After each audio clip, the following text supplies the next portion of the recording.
Yes, guys, welcome back to another video on the channel. Brentford 1, Arsenal 3. History makers. Arsenal Football Club, the first Premier League team to win a game in 2025.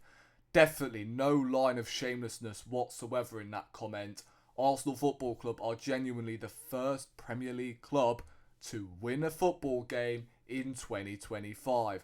But in all seriousness, that is a very impressive victory considering Brentford are one of the best teams in the league at home. Before this game, they lost only once at home all season, and Arsenal have gone there and dispatched 3 goals past them without Bukayo Saka and Kai Havertz, which makes this win even more impressive. And we're 1-0 down as well, so the team dug in, found a way to come back, and that is what title challengers do. Always find a way to win. Second half, those opening 15 minutes were impeccable. Mikel Moreno scoring from a set piece and Gabriel Martinelli with a brilliant finish into the far corner to top off the victory. And as well as being the only team, the only Premier League team to win a game in 2024, we're also unbeaten in 2025. Heritage, guys. Heritage. Oh, what a nice feeling that was. London derby as well. I think that's 12. We're unbeaten now in London derbies. So, really, really impressive performance if you ask me. And everyone pretty much had a much better second half. I thought, don't get me wrong, not everyone was poor in the first half, but some individuals, likes of Calafiori, Martinelli, Moreno, them man had to step up second half. And Martinelli, I thought, was absolutely outstanding in that second half. Great goal. He's back on the score sheet again. And I think that's now, is it 5 goals for Gabriel Martinelli? So I think he's 1 goal away from matching his tally from last season. And we're like 20 games in. So, yeah. It's an improvement when it comes to Martinelli's scoring. So yeah, 5 goals, 2 assists so far this season. Last season he bagged 6 goals and 4 assists. So much better second half from Gabriel Martinelli. Gabriel Jesus again amongst the goals. As I said earlier, he's starting to find his feet, and that first goal, striker's anticipation. You know what I'm saying? When you're that poacher in the 18-yard box. That's what we want from our strikers. The shot comes in from Thomas Partey, parried by the goalkeeper. Jesus is there to anticipate the rebound. That's what we want from our number 9.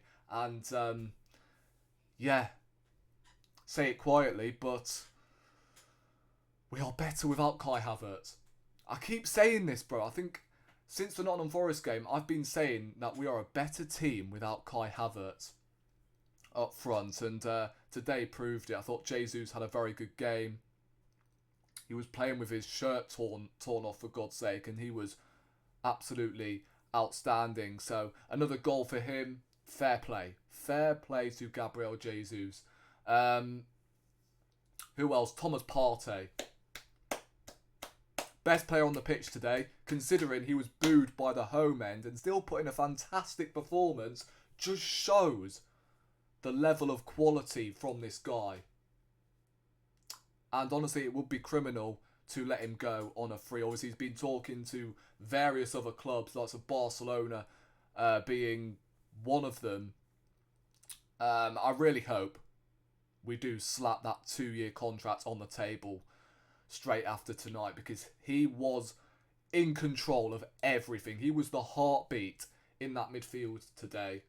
And I thought he was absolutely outstanding. He's been outstanding all season, and it was baffling that he got dropped for a couple of games. I mean, yeah, although it's a shame really that Timber is suspended for the game against Brighton, so he's going to have to play right back, isn't he? After that performance tonight, you don't want him back at right back. But we have no choice because Timber's suspended after picking up 5 yellow cards, so Partey's going to have to play as a right back against fucking Matoma. How much fun is that going to be? But let's focus on the positives. Partey was absolutely outstanding. Ethan Waneri, you are him, bro. You are him. Considering he's not even a right winger. and I saw a man doing step overs against the opponent. I'm like, oh my God, tears in my eyes. We've got someone who can take on their man. Just every time we speak on Waneri, it's always fearless. He has that fearless factor in him. Every time he gets hold of the ball, he always wants to take on his man. He's hungry. He was trying things, and I think he did he get the assist for Moreno's goal? He definitely took the corner, but I don't think he got the assist. So what can I say? I mean, he's even on corner duty. He's welcome to Jova's penentry now, bro. He can take on his man. He can even take corners. Although I do want us to manage him well, but he's got to be starting most games in that right wing spot until Saka comes back from injury. Perhaps from now until the end of the season, because Saka might not be back to full fitness in that time, because it'll take him a few games to really get going again. So for me, Waneri's got to start most games on the right hand side, although I don't think he's going to play him. I think it was only because Havertz was ill tonight, or else Havertz would have obviously started, and Waneri would have likely been dropped, and I think we might have gone with a midfield three of Ødegaard, Havertz and Thomas Partey, or Declan Rice, whoever, I don't know. But yeah, Waneri's got to start most games, and he most definitely has to start at the weekend against Brighton. He is a talent, 17 years of age, playing out of position, incredible. David Raya, oh my God, in the first half, I think he was on night feeds, from the night before. Because the first goal, I think he should have done better. Near post. It wasn't just him, by the way. It was Calafiori and Ødegaard giving the ball away for starters. But there was also an incident where, bro, oh my God. He had, oh my God, I've forgotten his name. He had his Runnison moment. There we go. His name left my mind for a second. He had his Runnison moments where, remember when he played against Man City in the Carabao Cup? Remember that? And, oh my God.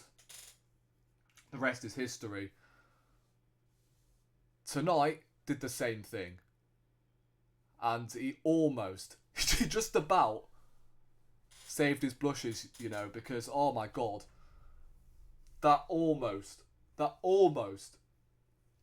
gave me a heart attack. I would have needed heart surgery if that went in, because fucking hell.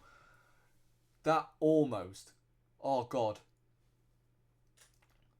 made my heart sink. It really did. But he did redeem himself in the second half, it's fair to say. His distribution was absolutely outstanding. That throw, I mean, he played through Martinelli a couple of times. I'm like, bro, he must have received a bollocking at half time. The same with Martinelli as well. Like, bro, I don't know what Raya was on in that second half, but geez, he was on steroids, it's fair to say. That was the Raya from, the start of the season in the second half. When it comes to, distribution and that. First half,